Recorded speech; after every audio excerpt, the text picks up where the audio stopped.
બોલો, આ સભાને પૂછું છું, સવારે ઉઠીને તમારા પરિવારમાં પ્રણામ કોણ કે છે? મોટા નાનાનો અપેક્ષા નહીં રાખતા. મારા સાહેબ, છોકરો પગે પડે તો હું એને પ્રણામ કહું, ઈ ન પડે તો ન કહું. છોકરો પગે ન પડે એટલે સંઘનો સભ્ય મટી ગયો? મટી ગયો? પ્રણામ કોણ કે છે? સવારે ઉઠતાની સાથે પરિવારના બધા સભ્યોને પ્રણામ પ્રણામ છે. કેટલા ઘરમાં ઈન મીનને હાડી તીન. એક સમય હતો 10-10 ને 12-12 હતા, હોધવા પડતા હતા. કોઈક બાથરૂમમાં હોય, કોઈક ક્યાંક હોય, બધાને પકડી પકડીને પ્રણામ પ્રણામ પ્રણામ કરવું પડતું હતું. છે કેટલા હમણાં ઘરમાં? કયો છો દિનેશભાઈ? પ્રણામ કરો છો બધાને? નહીં. અને અપેક્ષા રાખે છે બધા મને પ્રણામ કરે. સંઘના ઘરના સભ્યને પેલા સંઘનો સભ્ય માનો. તમારો પરિવારનો સભ્ય નંબર 2 માં છે, એ મારા સંઘનો સભ્ય છે. મેં 2 દિવસ પહેલા કીધું તું ને, ભુવન ભાનુસુરીશ્વરજી મહારાજ પાસે એક નાનું બાળક લઈને આવે ત્યારે ભુવન ભાનુસુરી મહારાજના શબ્દો આ હતા: આજે મારા સંઘના સભ્યમાં વધારો થયો.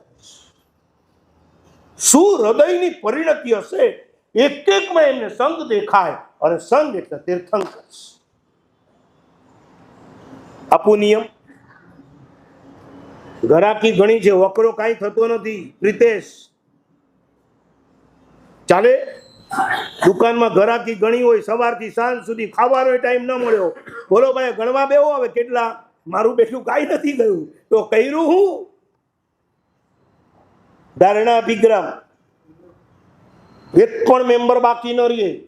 સાસુએ વહુને પ્રણામ કરવાના. પેલા ઈ કરશે પછી હું કરીશ.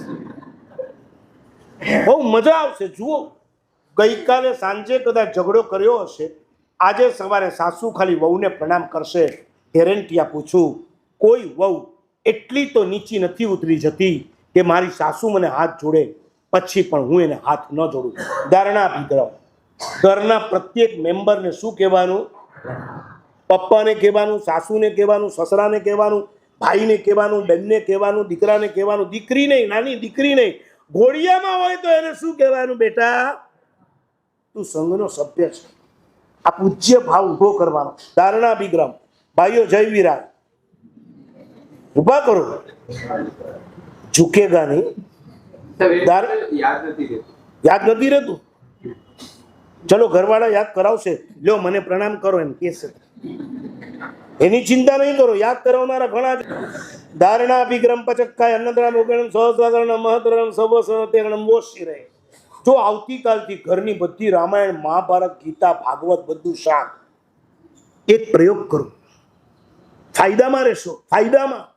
સાચું બોલો, આખા દિવસ ઘર ઉકળતું ને ઉછળતું જ રહે, એમાં મજા આવે ખરી? ચહેરો પ્રસન્ન હોય તો કેવી મજા આવે. તમને કહું, ભગવાને અમને બહુ સરસ વ્યવસ્થા આપી. 2 સાધુ વચ્ચે અણબનાવ થઈ ગયો હોય ને તો પણ અમારે ત્યાં નિયમ છે, પ્રતિક્રમણ કરતા પહેલા નાનાએ મોટાને વંદન કરવા જવાનું, અને નાનો જ્યારે આમ ટચ કરે અને મોટો હાથ મૂકે, સવાર બપોરમાં જે પણ થયું હોય એ બધું પીગળી ગયા વગર. બહુ લાંબુ નહીં ચાલે. તમને તમારા અબોલા લંબાવવા હોય તો તમે બધું બાજુ પર. તમને જો રસ હોય કે મારા ઘરની અંદર સુખી કુટુંબ બનાવી દેવું છે, પ્રસન્ન કુટુંબ બનાવી દેવું છે, અહીંથી શરૂ કરો. પ્રણામ. શાહપુરની અંદર મારી શિબિરની અંદર મેં અભિગ્રહ 1800 યુવાન એલર્ટ યંગ ગ્રુપની શિબિર. 5 વાગે મારું પ્રવચન પતી ગયું. 5:30 હું વાપરવા ગયો, બહાર આવ્યો. 6 વાગે એક યુવાન આવ્યો. મને કે મારા સાહેબ તમે જે નિયમ આપ્યો મેં લીધો. મેં બહુ સરસ. એ કે શું સરસ? શું થયું? મને ગડબડ થઈ. શું થયું? એ કે જેવું વ્યાખ્યાન પત્યું એટલે હું બહાર નીકળ્યો અને અમદાવાદનો છું, મારે કામ હતું વાઈફનું, એટલે મેં વાઈફને ફોન લગાડ્યો. હવે તમે નિયમ આપ્યો તો એટલે આજનું જ શરૂ કરી દીધું. એને જેવો ફોન ઉપાડ્યો મેં કીધું પ્રણામ. ઓલી કે રોંગ નંબર. આ અને પ્રણામ કરે.